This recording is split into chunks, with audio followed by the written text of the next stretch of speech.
look at me.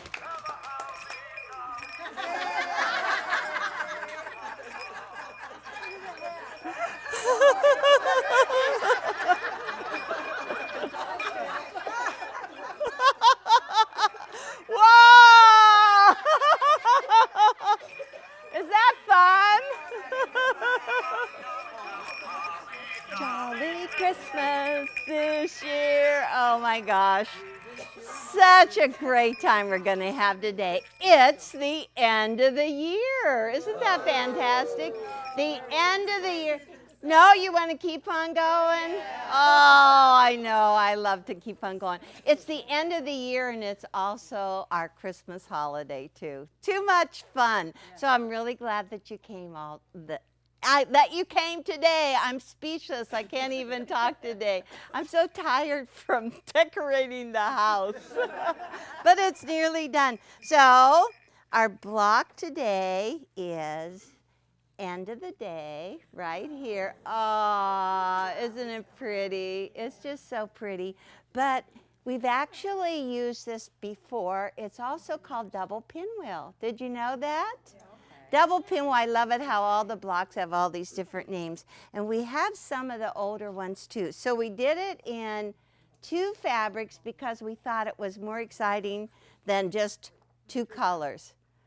Kind of boring, huh? Yeah, so we went to a lot of work and made it 3 different colors. So it's really fun. But Teresa pulled some of our double pinwheel quilts. You ready to see them? You gonna come help me? So look at us. Oh, aren't we cute? And we did not call each other. It is just amazing. This is one of my favorite double pinwheels that we did. So, ta-da! So when we did this is the tricky thing. This block is that mirror image kind of thing. And you know how you can get so mixed up on mirror image. But what you have to do is put the same blocks together in the center and then use the second block around the border. And then it works. Yes. Get it? Yeah. All right. I really love that one. That is so pretty. We used to quilt. I like this. Just a little stitch in the ditch on the diagonal lines. That's good. Okay, we have a second one here. And it's just a nice little one. Is that cute? It's a really fun block to do. And this time we didn't put the blocks all around the outside edge. This is from the pattern that's called Whirligig. Whirligig. And so it's the same technique. Once you get started on it, you're going to love it. You can't stop. And this one, I can't wait to see what it is. She went upstairs and looked in our resources. Oh, that is really pretty. Isn't that pretty? With all the different colors in it. But it's actually the same block, so you're going to see how it goes together. So if you look, if we can just look at one block here, the main part of the block is pointing out. Can you see the pinwheel? Yeah. Okay, how it's going. Well, then look at the opposite one in the border, because they're in different positions. They're 2 different blocks, but you make them both at the same time. But then the tricky part is separating them out. But I really like that one. That's a fun one to see. Love it. All right, I'm going to walk around the counter because look at this. Woo! Isn't it beautiful? Red, white, and blue, and that is what we did all year. When you see it on a design wall like that, it's like amazing, isn't it? With the log cabin and all of the blocks. Cool. So I said, okay, we got to start with some family Christmas pictures. Ready? Yeah. Okay. So this is my favorite picture because this is what happened. This is my dad's. He did all of the painting and all of the cutouts. And if you look at Santa, honestly, it's like his eyes follow us all around the yard. And this is my dad.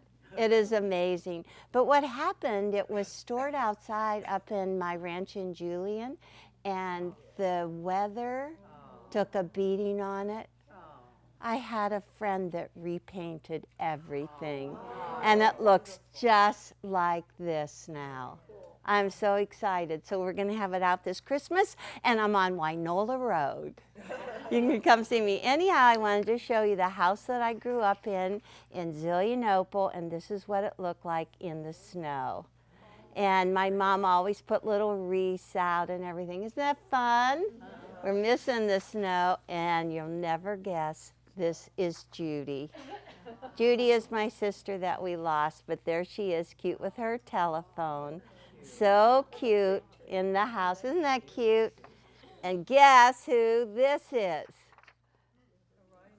This is Orion and Grant. But I want you to look at Orion's face. He is terrified of Santa Claus. He is terrified. And what's so funny is this Santa Claus is Mr. Rape, who was our neighbor. He lived down the street, and every Christmas we could see Santa walking up to his little cottage. And Judy and I would always take Grant and Orion to visit Santa Claus. And this is what we did. We took markers and we wrote their names on our hands. So whenever Santa said, ho, ho, ho, and who is this? And we held up our hands, and Santa knew who they were. So it was really fun.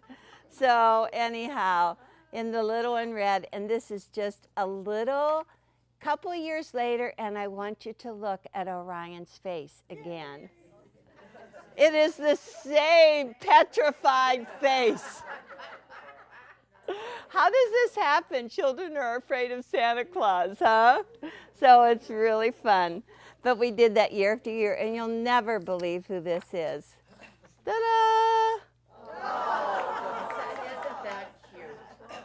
That is cute. Is that funny? That is cute. That is really funny. And then a couple of years ago, we did our family photos. And this is Grant's family with Ellie, Jonas, and Becca's just a baby, Himna and Grant. Cute? Yes. And then we have Orion's family only had Kylie at that time with Teresa and Orion. This was taken at Orion's house. Cool? Yes. Is it fun? Yes. All these family photos. I know every year my mom would take all 5 of us and line us up in stair steps, you know, and we had all of our little stockings hanging on the mantle, and really, really fun to do. All right, you ready for end of day? Did you read the book? Yes. I love this picture of me sitting at the end of the day. I tried to find a little video that Sue did of me traveling with Sue, of the 2 of us together, and the last photo that she has in her little story is I am collapsed on a hotel bed, sound asleep. And one year we counted 92 strange beds I slept in. 92 strange beds I sleep around. But anyhow, I just love this one. It was taken in Julian. This was just at the end of the day, and we just came back. We just did Cedar Glen, and this was just almost the scene at the end of every day at Cedar Glen. Just sit in the easy chair, collapse, fall asleep, but it's so much fun. Really enjoyed it. Okay, so the most important thing, we're going to look at the yardage. It does show the mirror image blocks. If you look at them, can you see how you put the same mirror image blocks together, 4 little blocks together? You do 4 little blocks together. This is actually a unit of 4. 4 different blocks that we make. And they're all nicely spun around, lay nice and flat in each of the blocks, and in the center. Woo, mush them good. But there's 4 units that you make, 2 in yellow and blue, and then 2 in white and blue. But you need to start with the yardage chart, and this is what it says. It says to take the light, you need to have just 2 light. They are 2 1/4 inches by only 34 inches. You only need 34 inches. But I just go ahead and sew the rest of the strip anyways, because you never know when you're going to screw up and need it. Because I found that out last night. That was very important. So you need to have 2 lights, you need to have 2 yellows, and you need to have 4 blues. So if you would only take 1 set of strips, you would only make half the block. So you need to have right here, these are 34 inches. It's the dark and the background sewn right sides together. Press the seam towards the dark. You guys know that, Darth Vader ironing. And you make 2 sets, and then again for the yellow and the medium and the dark, press towards the dark. Now, one thing I found out, this is very important too.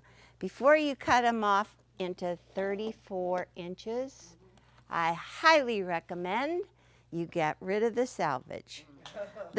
Because, well, I'm speaking from experience. Because I finished my block and there is the selvage.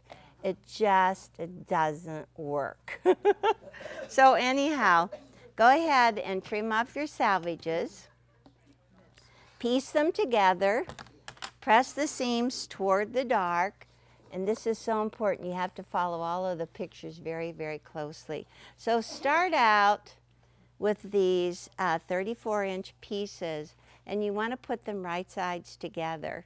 And it's interesting, I laid them out like this, but then you have to turn them. Turn one so the dark goes at the bottom, and when you place it right sides together, then the dark is at the top. And just really work with it. Work and feel and make sure you lock those seams. I find out all these things I really need to tell you. Or else you just have to hang it high and keep it moving. Okay, and then the second one, start with the dark at the bottom and take the second piece, put it right sides together to it. And Teresa actually has the selvage still on here. I found out last night, Teresa, it doesn't work. Okay, so I'm just going to stack these together so we can do some layer cutting. I'm going to stagger the seam allowance so that I don't go through all of the thickness. And I'm going to line it up so I can just use the grid too. Get it lined up good. Let's see how my muscles are today. I'm really sore after all of those, carrying all the boxes up from the basement. Okay, so I'm going to square off that end because there's still salvages. And then you just cut these into 4-inch segments. And so you want to do both of them. Oh, how about I just do 2? And line them up. And this is the most important part too. Let me see, I put my marker. Yes, my marker. I am using a Sharpie, but it's only so you can see it. Good? Okay, and this is really important. You look at the angle, look in the angle in the book, and then get it lined up consistently every time. I turn mine over because I want to have the 45-degree line along the edge, and then just put it corner to corner.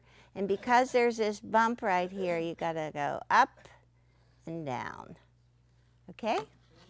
And then you're gonna mark all of them consistently. And I found a couple that I didn't do consistently and they won't fit in. Whoops, uh-oh, oops.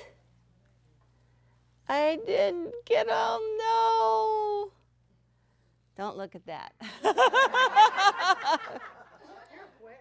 Yeah, I was a little off. I'm a little off. But anyhow, now I have to remember which line I'm supposed to follow. Does that happen to you? You go, oh my gosh. Okay, so you're just going to pick them up, and whenever you pick them up, take your finger underneath and your thumb and work at locking them together. So I'm just like pushing them into each other. I just want to use a 1/4 inch seam on both sides. And actually I'm sewing on red thread, but I highly recommend you use a contrast color of thread so that you can really see what you're supposed to cut on. I get off all the time. Okay, so let's get this going. Okay, let us lift it up. Okay, now I already locked it, but now I'm just going to really check it and make sure. Because if you don't lock this right here in the middle, it's not going to look very good. Okay, now I got the right button on. Okay, so just take them and line them up and get them all sewn together. So I'm very curious, so many of you already finished your quilts. How many of you already did this block? Oh, great. So we don't even need to show it, huh? Okay, so that's one side, and then you're just going to turn it around and do the other side. Do the second side and zoom it right down along there. Follow a line if you can. Any line will do. Just do it. All right. So you're going to do actually 8 sets. You're going to do 8 sets of blue and white and yellow and white. But I'm just speeding forward because we have lunch. All those good cookies. Okay, so now you're just going to take these pieces, and believe it or not, it says, when I was doing this last night again, it says definitely to put the dark across the top. And I said, why does it matter? It does. Trust me. Okay, so you're going to just place these 2 squares with the dark across the top, follow, cut the line. That's why it really helps if you have a dark enough line that you can see. Okay, cut them, and now you have pictures to follow, but you're going to take this little blue one and you're going to turn it so this little end goes on the end.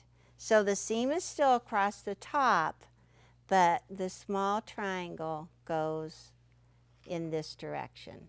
Okay? Yeah, it goes on the left, and that's actually on page 145 at number 3. Put that one, and so now you have a white small triangle and you have a blue small triangle. Good? And then you're going to do the same thing with the yellow. You're going to do turn it with the stitching across the top. The blue is on one little triangle and the yellow is on one little triangle. Okay, and so you're going to press, Teresa? Okay, so take these and just set the seam and press them open. Good, good. Open them up. And cool. So now you see the mirror image. Now do you see why you have to separate them out? Yes, now you have to separate them out. And this is what's really fun. This time we don't have to square right now. We're going to square it in the end when we sew these pieces together, because this little square right here, you want to keep it all the same size, so we trim away in the end. Okay, so that's that one. And look at this one. It's exactly, oh, look, if we lay it like that, you see, they're laying across. See how they're mirror image? Yep. So just go ahead and take your scissors and clip that off. Ta-da! Ta-da! Okay. So now we have to go ahead and make 2 stacks. You see that you're going to take one and make a stack of all of these are all, not the right one. Is the other one? It's the other one. See this? That's going to be that one. And let me move this out of the way. And this one is going to be this one. Ah, do you see why you have to keep them all stacked up separately? I was supposed to pull the ones that were clipped together.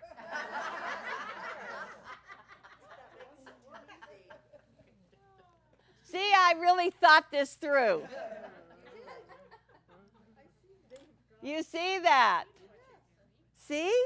I really thought. Now let's see. 1, 2. Yeah. 3.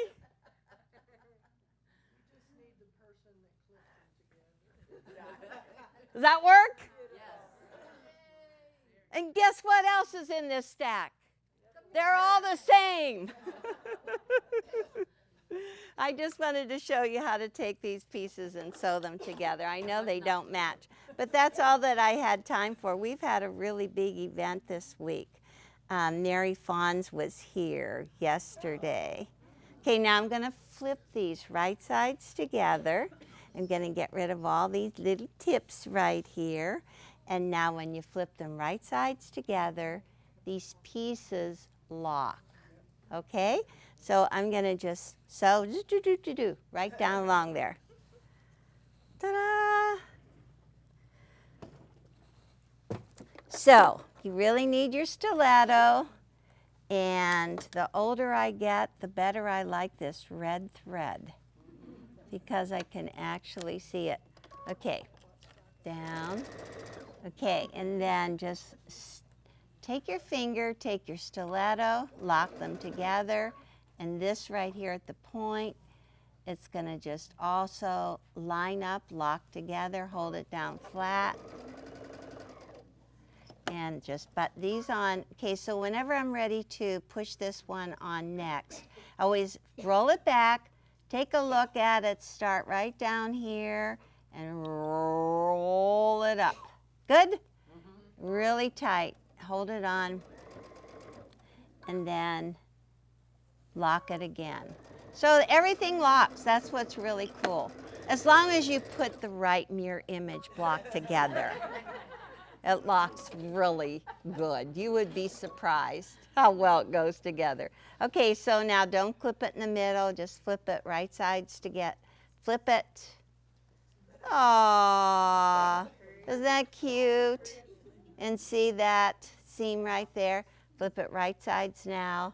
And to make the swirling go nice and easy, push the top seam up and the underneath seam down. Okay, line that up, get it all here. Top seam up and hold everything flat. All my fingers are in it. And you have a perfect spot to just sew across there and make it match. Okay. So sometimes whenever you get older pieces, like I found these that I did a long time ago, I'm just hoping that I didn't reject them and forgot to throw them away. Don't you do that? You mean I buy a lot of antique quilt pieces and I always go, why did that lady get rid of those blocks and not finish them? Then I start to try to put them together and then I go, ooh, that's pretty good, huh? It's still good. It's a keeper. Okay, so then you need to have just, this is the, clip that connecting thread right in the middle. And get your scissors in there. Take your glasses off So you can see this is my dad's thing. Okay, you look close with your glasses off. Okay, and then just turn it on the other side and you remove those 3 stitches. You guys have seen this 100 times. I bet you could do it too, huh? Okay, and then it's really amazing.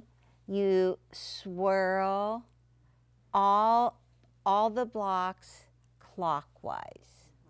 Even though they're mirror image, you just swirl them clockwise and just mush that good right in the middle. This is good. And just do it like this. And press it on the right side. Ooh, it looks good. Ooh, it does look good, huh? It's really cute. And don't you think it's easy? I really, really love it. So now what we have to do, we have our little stacks. And see if I can keep all Teresa's things together. So whenever you finish each of these pieces, these 2 sets of strips, you're going to take and stack all of the same mirror image pieces together. And you need 2 for this one and 2 for this one. And then they don't. Then they get that nice swirl right in the middle. Okay, so those all 4 were like, now this is the second stack, the mirror image, so we'll just lay them out and you can see. And I'll show you what happens if you don't, if you think that you could mix them. Good? Okay, so let's switch these 2 yellows, all right?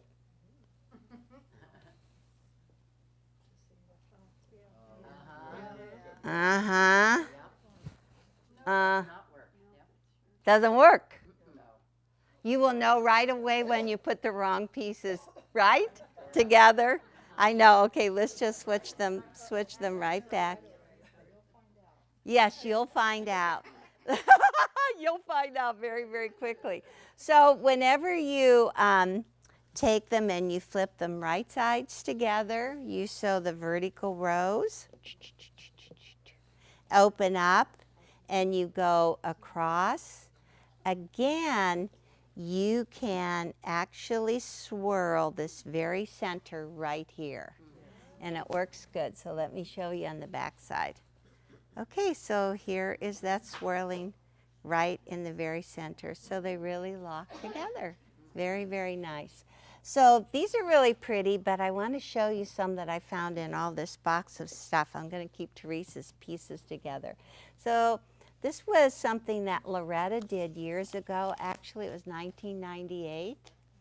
And I found her documentation and all of her pieces and what it's all named and all of the work that we did, her written instructions. But then we were making them very scrappy. Isn't that fun?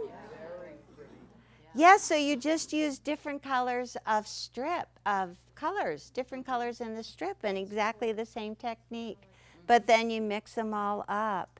And I thought, oh, this is really, really pretty. I like that. So look, those are the, nope, those are the blocks that were made together. So one would be in the center and one would be in the border. Well, we played with the colors, and it was really fun because this is what we started out with. And just 2 colors. But we'll just lay this out and see. So, yeah, what do you think? So that was mirror image, huh? Yeah, you could probably do it, but yep, that's still mirror image. But what do you think? I would switch these. I like the multicolored one better. Don't you? Yes, but look, they're just so sweet to make, and you can make a really old-fashioned looking quilt with it. One is whirligig and one is pinwheel. Whirligig and one is pinwheel. Yeah, one of these. That's whirligig right there. So how can you tell? I want you to tell me how you can tell. Your pinwheel, you have the center, the small pieces.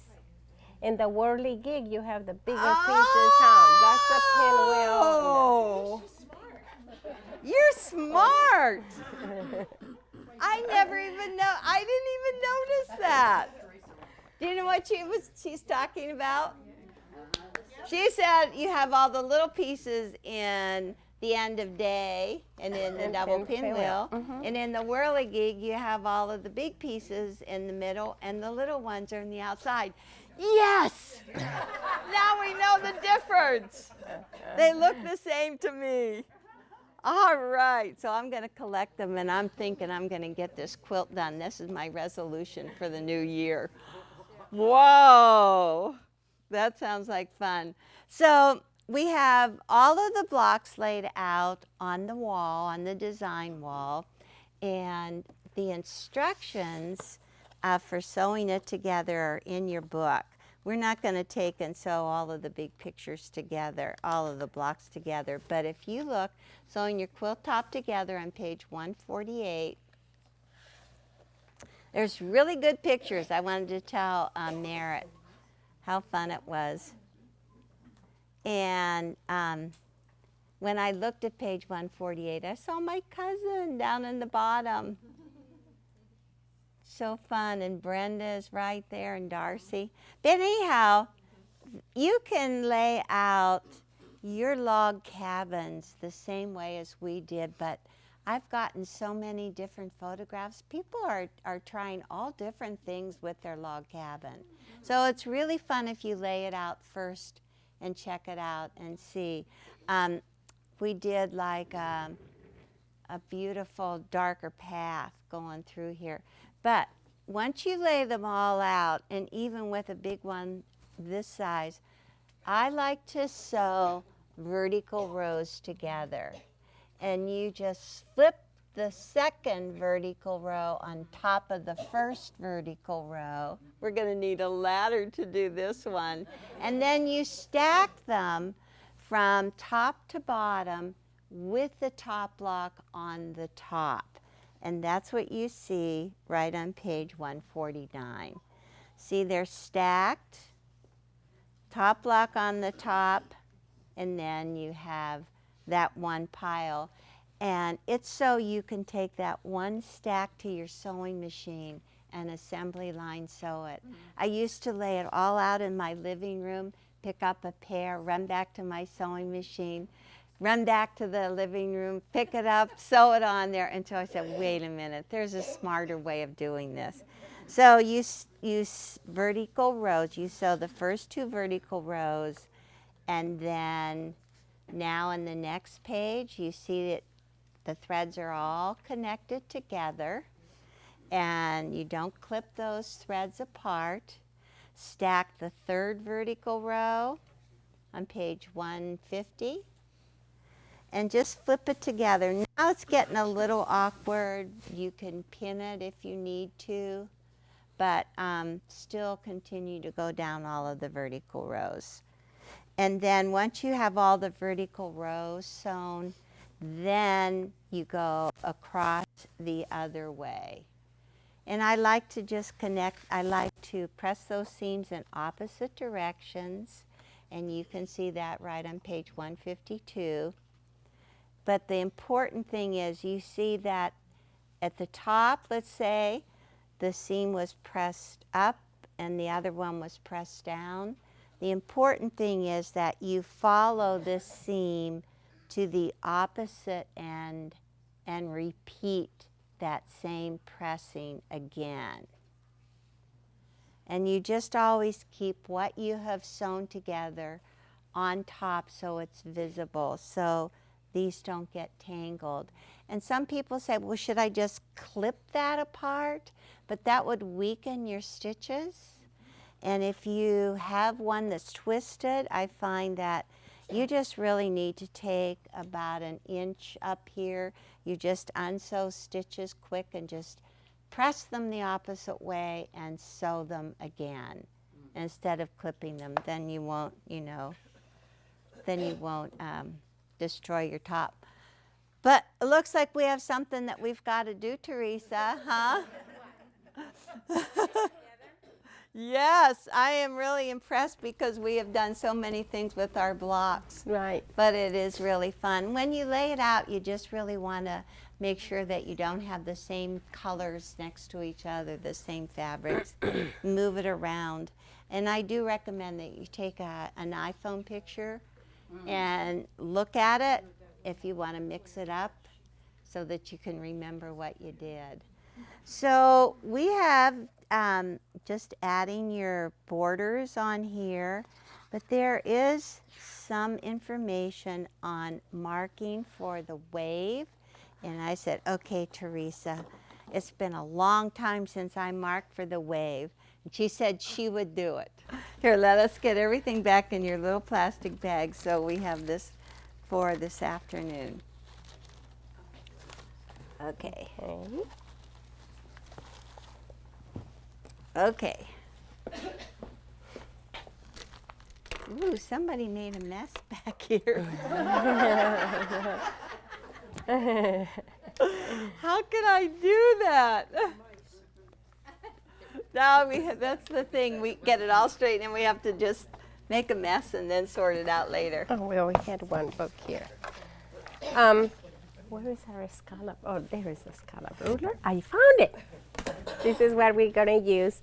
Is this how you put it? How about put it on the fabric so Oh, they can okay. see all the lines? That's good. This is the scallop, and this is the wave side of the ruler, okay? Both And- of them. And then I noticed, I do have a few quilts to show you. The wave, you barely see it movement when you make them small, but when you make it big, you really see the bigger wave. Okay, do you want me to show them? Sure. Oh, okay. Okay. Okay, we're gonna have to hold it. You get to help. That's some of my quilts that I have done with,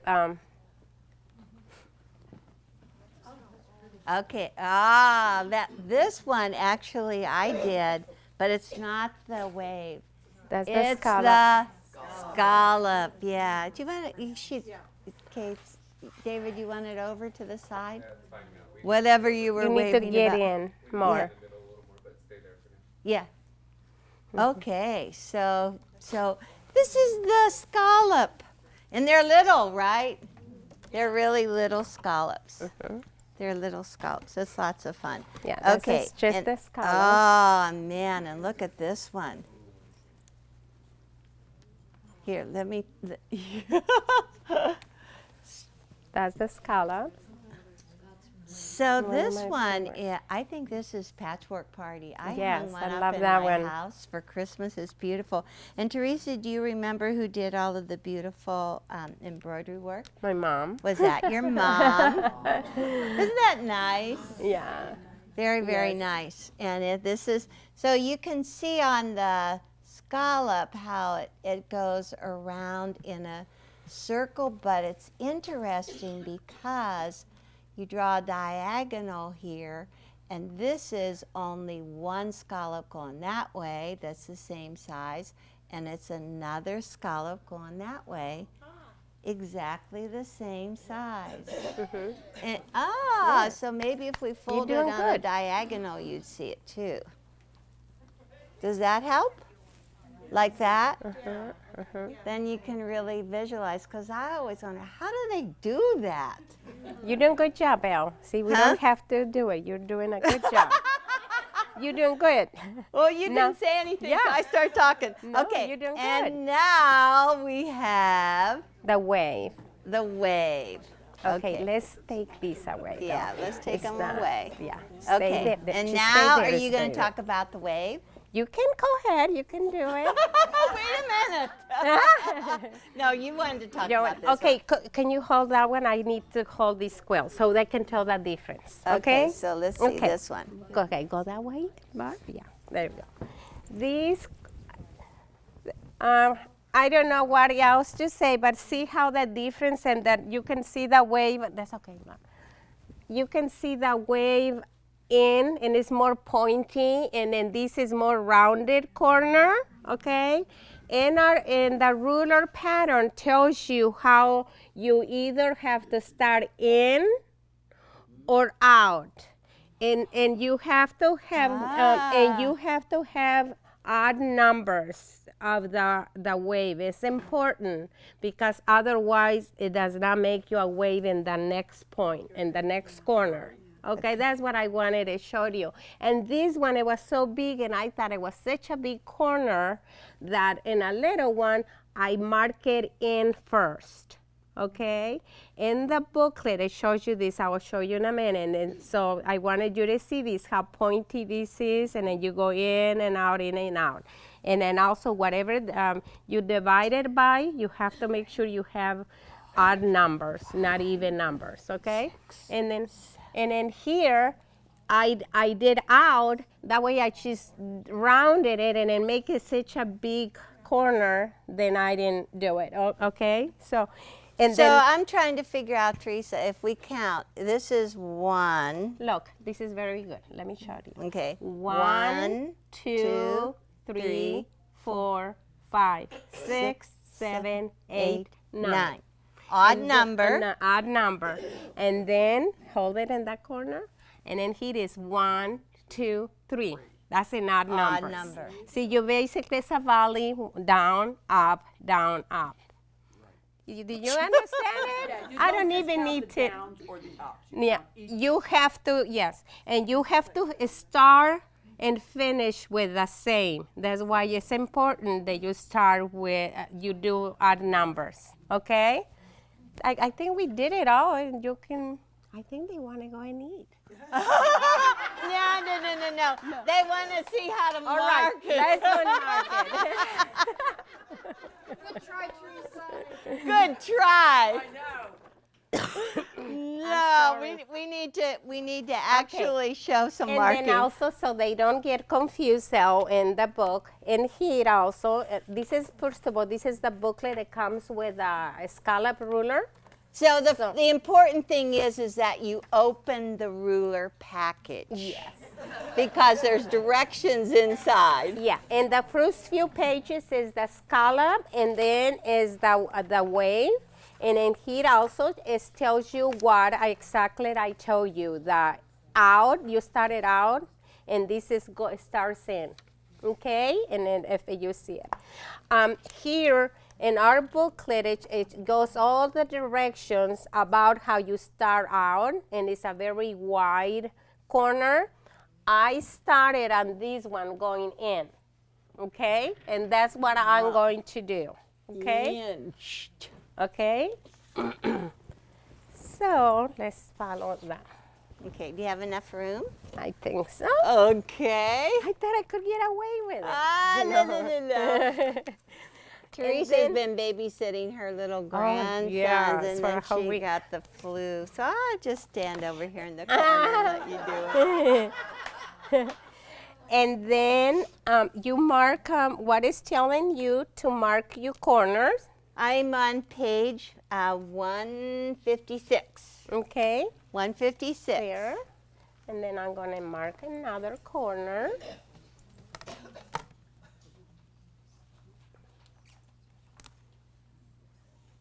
Okay, and so on. And then I'm going to just do it on the, let me think, yeah, on the top. I'm going to just see it, the top side, and see what I'm going to divide it by.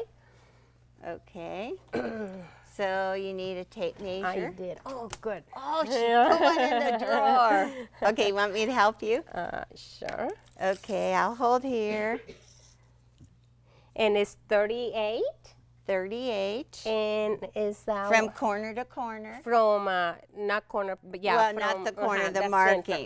The marking is 38. 38. And I think it says right there, you know, Oh. 44 divided, no, this is, what is, oh, this is one, right here, see? This is the side. Oh, you it see what I says mean? top and bottom. It Uh-huh. says 38 inches Can I show them that here? divided by 7. Right here, Got your it says calculator? here, top and bottom, I don't have my calculator, but you can look here. Top and bottom is 38 divided in 7, and your waves is going to be 5.43.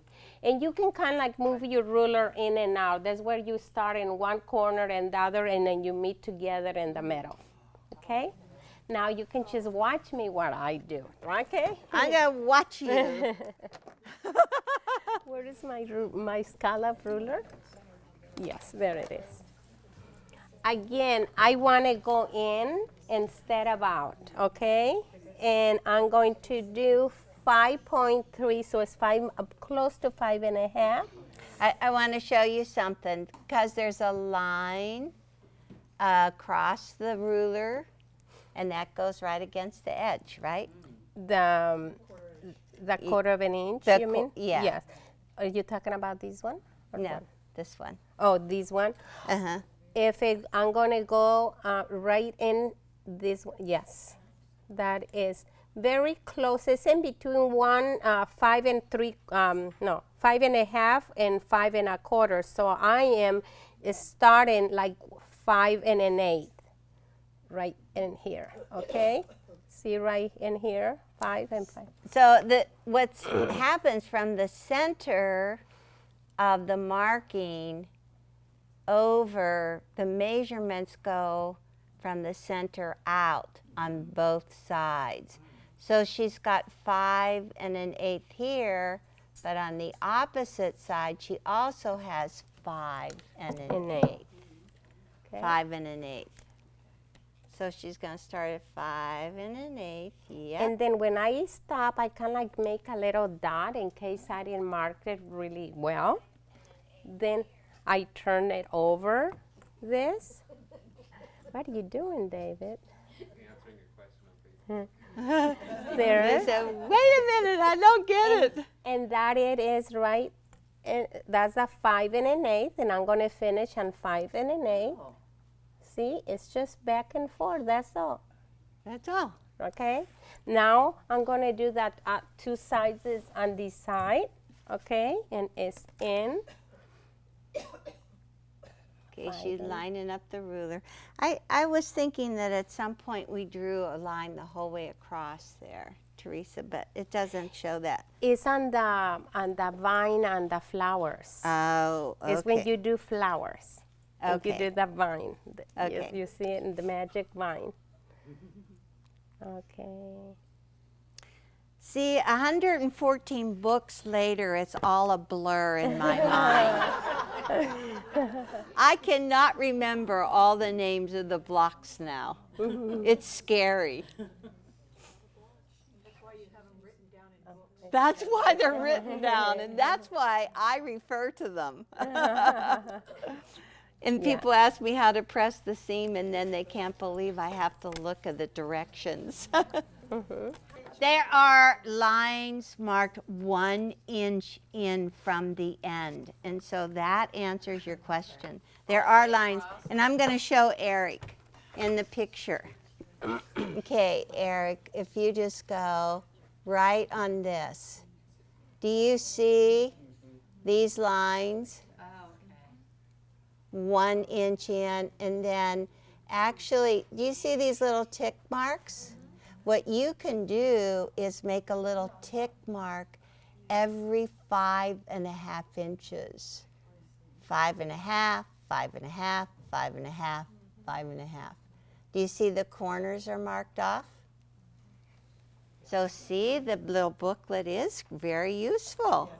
You look at the pictures. This is the Okay, line that- so, but I this will is the tell line you, that I she's think that talking Teresa about. has done it so many times that she's just like, she just knows how to do it. Okay, just this is know- the line that you're saying us to do here. 1 Yeah. inch. Yeah. Now you're going to see too many lines there, but that's what she's saying. And that's the point right there. See, That's the she just corner and eyeballed the it. See it? Okay. And now I'm going You to. just eyeballed it, girl. And then right here is my last mark, and look, it's about 6 inch. I'm off about 1/2 inch, and nobody's gonna see even the difference on it.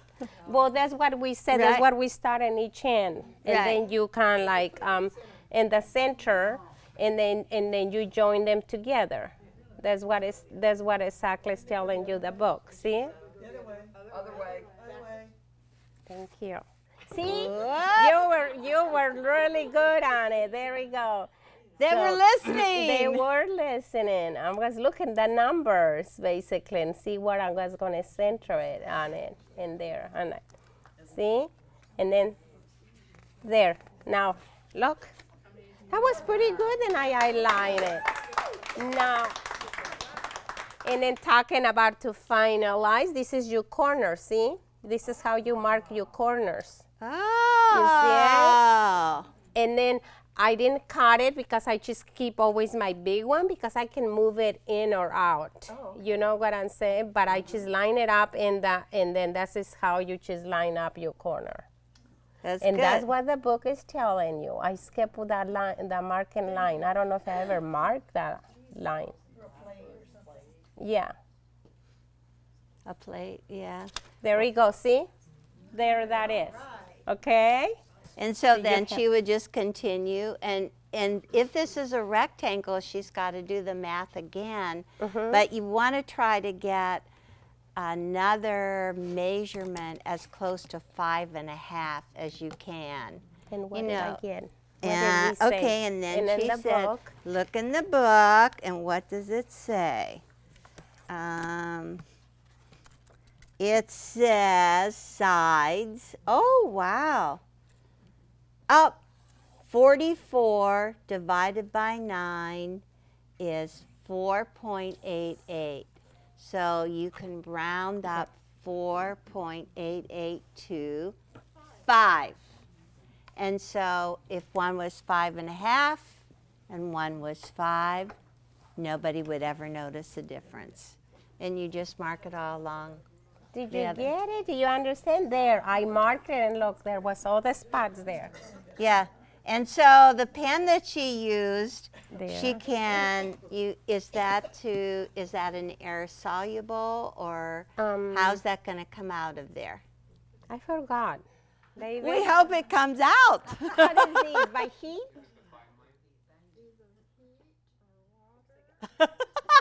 It's either heat or water. There is the marks that you wanted to see it. See, that's 1, 2, 3, 4, 5, 6, 7. Odd Okay. number. Odd number. First then- one goes In. in. Right. Okay, and you finish with an N. It's a lot of. Well, I think that you try to divide by size. If it's a small quilt, do small numbers like 5 or 6.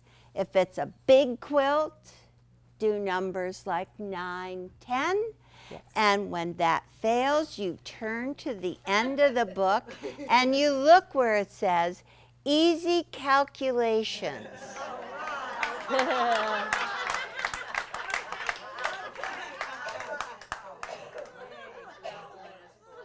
Is that good?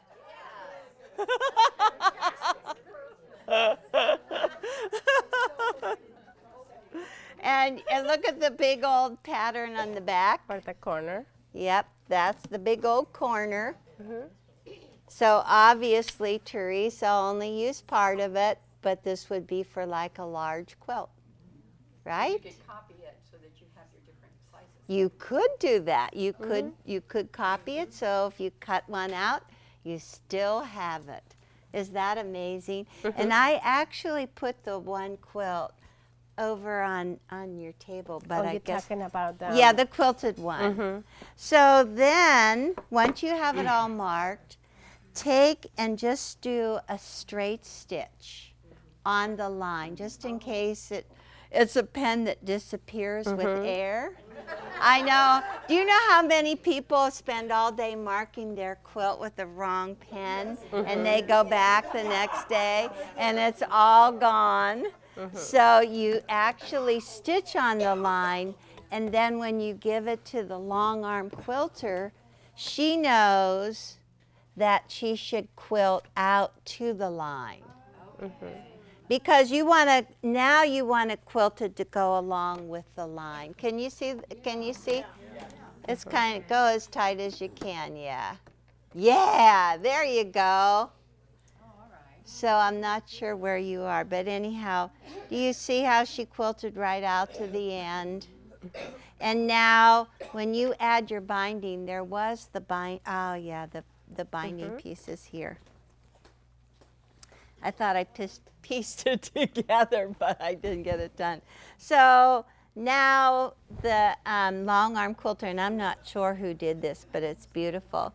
Amy? Amy, Yes. you can stitch it down around the outside edge too. See, it's stitched around the outside edge. This is the scallop, so do you see the stitching going out to the corner? Out to the corner, and then it's whoop, whoop. And now you can trim up to like I think it's about an eighth of an inch away. Oh, I don't see any we don't have scissors. a big scissor. We don't have, we're not allowed to have scissors here. I guess they're too dangerous. You can show them in the back because it's very obvious. They're too dangerous. Okay, Teresa said, look at the back. Isn't the quilting gorgeous on the back? Ah, yay, cool. So now that it's all, you know, and the next question that people ask me, if they kind of clip in to that little V, but really be careful. And I'm like afraid to do it right now. But anyhow, you just trim right as close to the stitching as you can, but not cutting through the stitching. And then once that's done, and it's amazing how you can go around these little inside points right here. The stitch gives it stability so it doesn't wave your border. Okay, that's why you don't want to cut into it. Yeah, it looks good. Good. How are we doing? Good. How are we doing? Are you getting it? Are you getting it? Well, I honestly thought that I don't know, in my wild madness for the last week or so, I did cut some binding strips, and I will. Did you talk about this the last time? About the binding strips? No? Okay, so 1 minute. we like to cut our binding strips 16 inches wide. Just the whole cut, you cut a whole strip.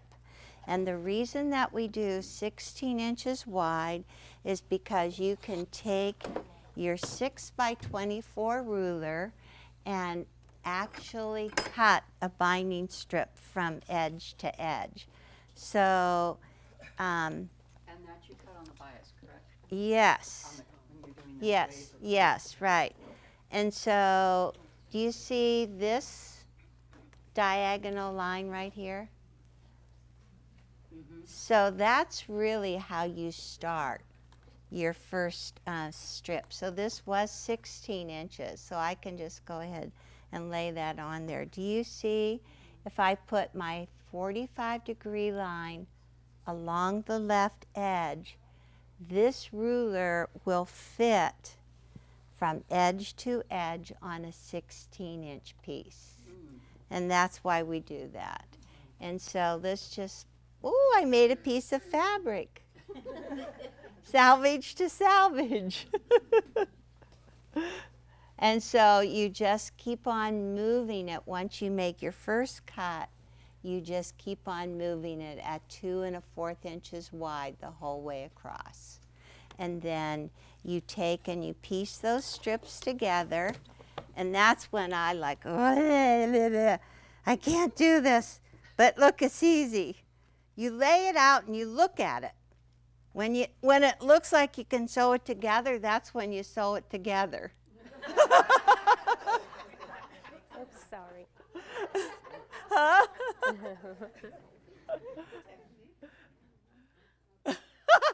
That was a good remark.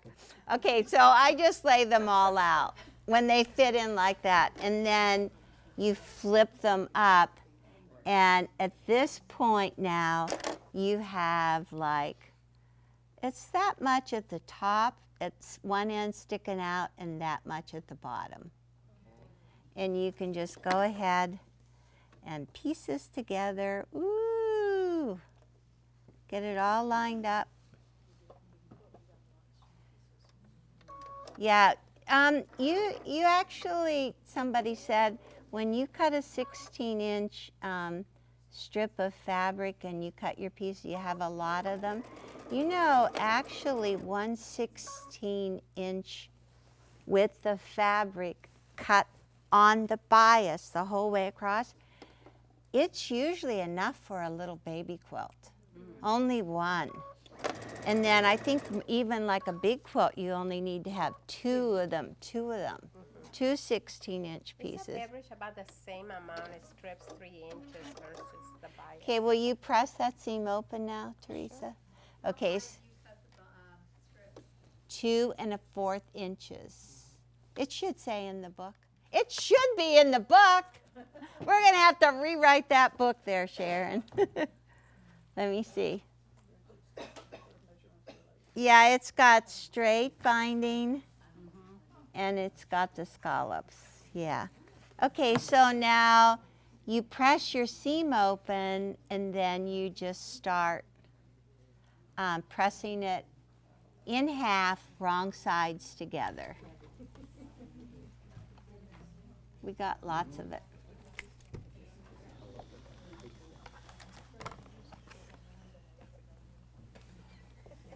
So let me just pull this over and you're going to see.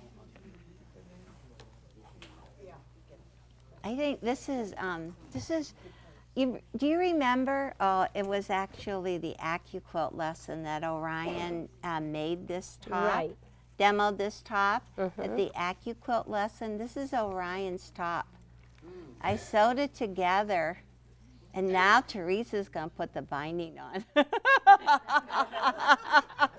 I didn't tell her yet. Yeah, she didn't tell me yet. So Okay, and so see how these little dog ears stick out once you press them? So be sure and just go ahead and trim those too. It's good?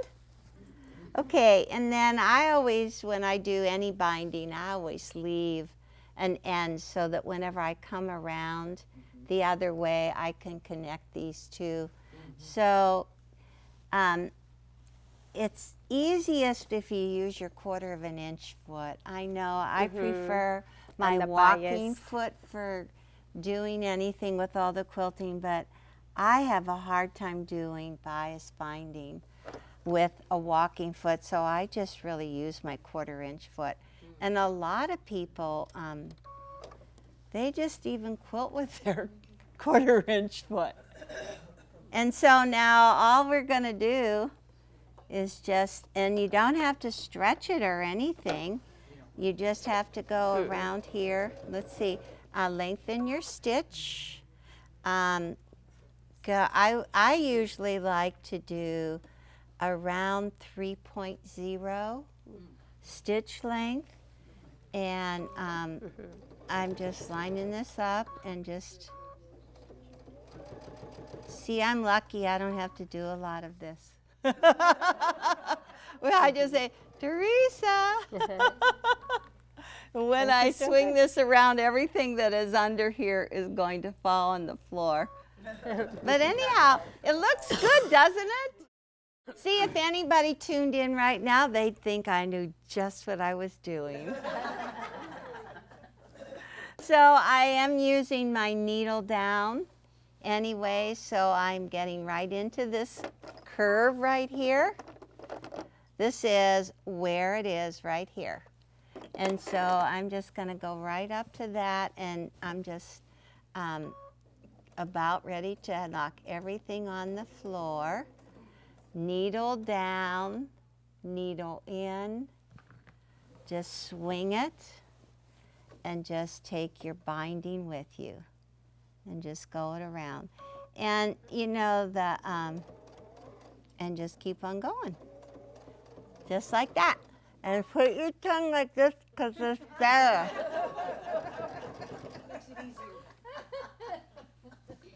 See? It's good. Eleanor, where can we get the scallop ruler? You didn't know you could get it right here at Quilt in a Day? And I should tell you, it is a really nice ruler. We worked a long time on it and on those directions. And we studied the other scallops, but you know, we tried to figure out everything to help you get it done. Even Jenny Doan advertises it. She has a really good webinar. I've watched it on using our ruler. And so I highly recommend it. Okay, you want to see? You ready? Okay, so you're just going to roll that around like that. Ooh, isn't that lovely? Look at that. Ooh, look at that. That was no sweat, huh? And you just keep on going. Good job. Thank you.